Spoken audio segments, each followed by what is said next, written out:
بسم الله الرحمن الرحيم. السلام عليكم ورحمة الله وبركاته. كل سنة وانتم طيبين يا حبايبي وبألف خير. النهاردة هنعمل رز بلبن. انا حطيت نص كوباية رز وسبتها تتسلق خالص، يعني نقعتها نص ساعة وسبتها تتسلق خالص على النار.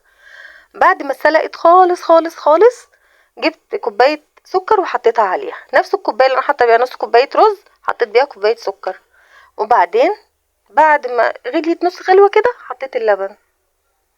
خلاص، انا حطيت اللبن ده كله وحطيت معاه كيس تاني، وبعدين حطيت 2 فانيليا ومعلقه سمنه بلدي وسبتهم على النار، وايدي برضو تقلب، ايدي تقلب وسبتهم على النار يعني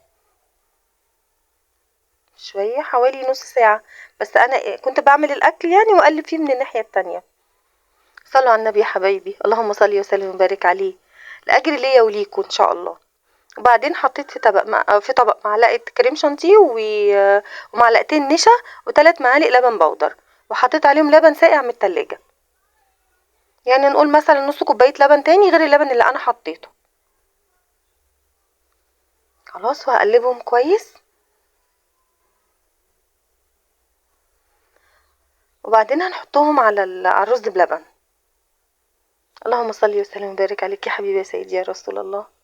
رمضان كريم عليكم يا حبايبي، علينا وعليكم يا رب، وعلى الأمة الإسلامية جميعا يا رب، وعلى العالم كله يا رب. رمضان كل الناس بتحبه، كل سنة وانتم طيبين. خلاص، احنا دلوقتي هنحط الخليط اللي انا قلت لكم عليه، الكريم شانتيه واللبن البودر والنشا ولبن ساقع، وحطيتهم على الرز بلبن يغلوا تقريبا غلوتين 3 بس مش كتير، وانا مهديه النار عليه.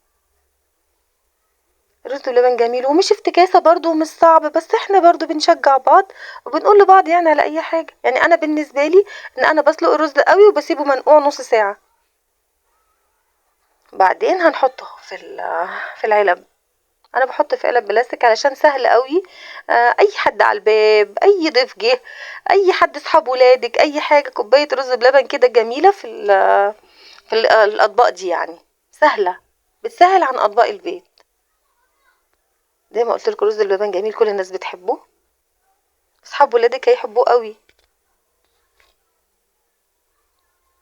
انا بغرف الرز بلبن، والله وشه كريمي وجميل وحلو قوي. انا مش حاطه قشطه فيه، بس هو طلع وشه كريمي وجميل قوي، هيعجبكم يعني بنفس الطريقه دي. بس انتوا اهم حاجه تسلقوا الرز قوي وتحطوا السكر على الرز مش على اللبن، يعني السكر بيتحط قبل ما نحط اللبن. دي التركايه بتاعت ام دودو. اهو انا بغرف الرز بلبن.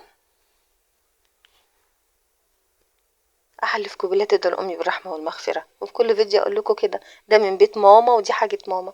دي اول سنه من غير ماما حبيبتي، ادعوا لي ربنا يصبر قلبي ويقويني ويقويكم يا رب، يقوينا جميعا يا رب.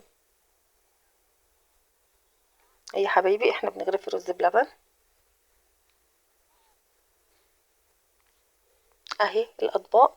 يعني بصوا نص كوبايه رز، شوفوا ادتني اطباق رز بلبن كتير قوي اهي، يعني ليكوا ولضيوفكم واللي يجوا على بابكم كمان. وكمان هياكل رز بلبن بالطريقه دي هيدعيلكوا والله. بعدين هنحط شويه مكسرات العاديه بتاعه البيت. زي ما قلت لكم احنا بنغرف الرز بلبن وبنحط عليه الزبيب وجوز هند، بس دي مكسرات البيت العاديه يعني، واللي عنده سوداني يحط، بس احنا بنحب الزبيب وجوز الهند بس عليه.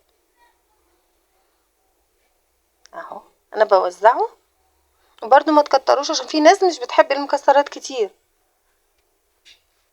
كل واحد حسب ذوقه في بيته. بألف هنا وشفا يا رب. كل سنة وانتم طيبين مرة تانية، نعاد علينا جميعا بالخير يا رب يا رب يا رب. ربنا يبلغنا ليلة القدر جميعا يا رب، يتقبل مننا الصيام والقيام يا رب. كل سنة وانتم طيبين. ادي احلى طبق رز بلبن من ايد ام دنيا، وبألف هنا وشفا. يا رب تكون فيديوهاتي حلوة وبتحبوها يعني، وبفيدكم ان شاء الله. بحلفكم بالله تشوفوا الفيديو الاخر، اهو ده اخر الفيديو وانا محلفاكم، وان شاء الله تكتبوا لي كومنت حلو، وكل عام وانتم بخير.